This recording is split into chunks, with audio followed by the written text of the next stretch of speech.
Malibog tag unsay sudanon na ako'y alugbati og kalabasa. Tunuan na lang nako no, haluan og bulad.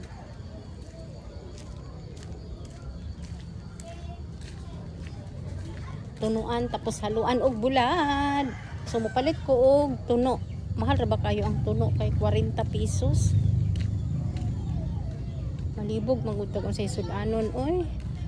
Kamo malibog ba mag unsay sudanon? O ako lang naglibog-libog.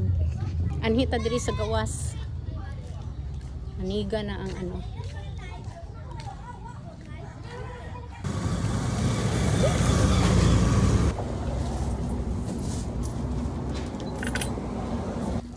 Muro-muro ka ng duha. Pwede utangon ng duha. Oh, Nangutang ko. May ebidensya. 100 akong kwarta dala kay ang akong plano 87. okra ray paliton 87 na siya o kanara akong kuhaon 87 kanara akong bayaran 54. 54 siya ang kana 87 okay Koy, muli lang ako, koy. Ay, sige, koy. 87 4 46 nalagi na di na total Malaki. nakautang tag-ahat kay 100 ra akong kwarta. Muhapit gyapon ko sa tindahan kay mapalit kog paminta. Paminta nga powder. Paminta o mantika. Pila na lang ni akong kwarta.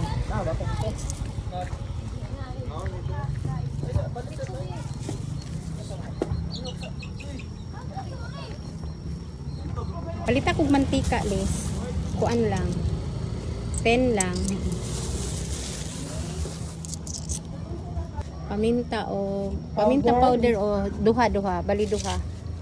Tapos papalita pug ko og kanang kape, kanang 3 in 1 na lang kay nahoddan ko basukal. Ang akong 100 kay piso na lang ako ang kambyo.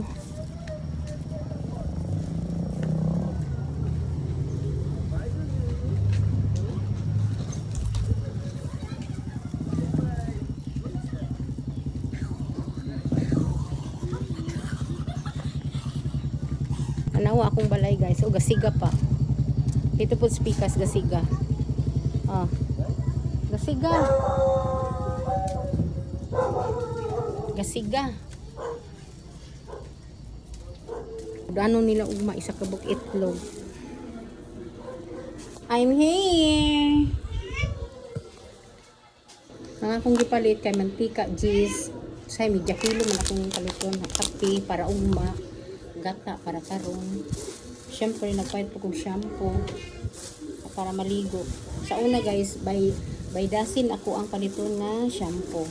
Pero usik-usikan man. Ay, nahulog na. Nagpayad po kong bato para madugangan ako ang gulay o okra. Na pinigiutang na lang na ako 87. Dili mo yung utang yun. Di ko tig-utangan. Pero katulang ba kay kapoy balik. Bayaran man ako 87. So may nahulog eh. Nagprito na ko daan sa isda. Ayha na ning gulay na ko isunod. Kuha sa nang hiwaon ning mga talong, okra o batong. Oh, I really love. Kato ditong gipalitan ako sa isda. Kasko permente ato na usahay manggod ka nang ma-short gani ko. Tapos naa siya bagong baligya na para sudan para ugma. Maingon na lang ko nga say makulangan ko kanang kulangan kog 50, 70 na mudumdum ang kog bayad. Muna nga ang style niya. Mingon ko nga pwede utangon ko ni kuha na lang nako ni ugma na siya ikaw pa maana sila masking ang akong giistorya tinuod tugod nga wa na koy kwarta pero kini laging naandad tag cash to cash masking maka kwarta na tinuod na gyud nga maumaw ra gyud tong kwartaha to dili na sila mutuo kay ngano good peer man ta. Kami mangguna siya nga kana bitaw mag-agi-agi ta kay dalan bayad gyud ang ilahan no. Di ka kabayad Ginoo ko mauwawan ang budta. Ako ani siyang tunuan tapos kani ang ako ang subak kani oh.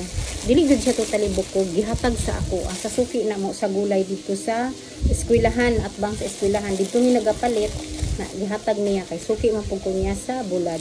So ako ani siyang tunuan kini ang subak. So wa pa day nakaila sa ko guys. Ako di ay si Marisa.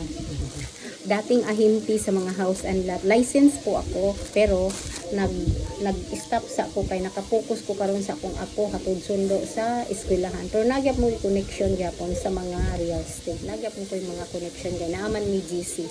Nag-focus lang sa ako ani kay tungod kay ang mga mama na ay mga trabaho. So ako sa ang mo hatod sundo bantay basta mo hatag lang sila sa ilang responsibilidad. Char. Naluto na nga ako ang giprito, so isit aside na nako ni kay pasudan man nako ni sa mga bata kay dili nako pakanon sa pinunuan kay gabi iron na nagkuha ko kamong guys sa ako ang gawas idugang nako sa akong gulay para medyo daghan. Nagsugod na pud ang akong gitan-aw ba nagatan-aw kog TV guys nga Family Feud na mag-apil-apil pag kog singgit-singgit mag-apil-apil kog singgit-singgit kay kanang lingaw kaayo ko ba habang galuto. Karon walay assignment ako ang mga apo. Pero ako agyapon silang pabasahon sa mga libro. Ay libro kanang mailang basahonon ba kay lahi na karon ang elementary pag dili ka basa na luoy. Wow, 8 lang.